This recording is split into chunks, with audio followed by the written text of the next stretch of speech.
a parental no, relationship. because there's a point. Yeah, see, Ben knew that Ben's heard the fucking violinist argument before. He immediately tried to counter it like off the jump. There's a very morally inconsistent part to your argument right here. If you do not believe that you should be forced to sustain my body using your own, then you should also not believe that a woman should be forced to sustain a child that they do not want to carry in utero. Is the same basic argument. Well, it doesn't matter how you get there. Let's say that you crash into me on the way out of here. Well, no, it's if you hit into me, it's actually yes, it is. But it is. If you say that, let's say that you run into me on the way out of here.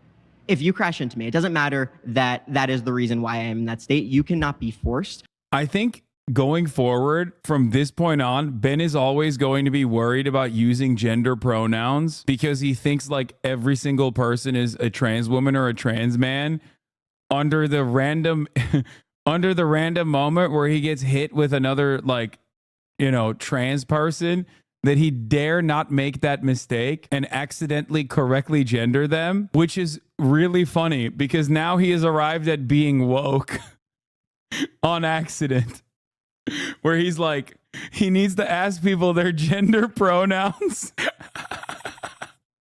Tell me what your gender pronouns are and if you're trans or not before we get started with this conversation, please. So I can correctly misgender you. Oh, dude, that's so sick. To give me blood. You cannot be forced to give me an organ. You cannot be forced to use your body to sustain my own.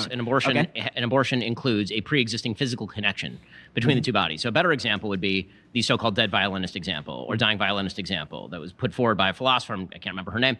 The basic idea there is that you wake up in a room and I'm connected to you, right? And you have some sort of health condition, I'm connected to you, and I'm giving you a blood transfusion. And if I remove that, you'll die. Do I have a duty not to remove it? I think there's actually a fairly decent case that I actually do have a duty. No, you do not. You do not have a duty to be forced to. No, why are you defining my moral position? You do not have a duty to sustain someone else's body using your own.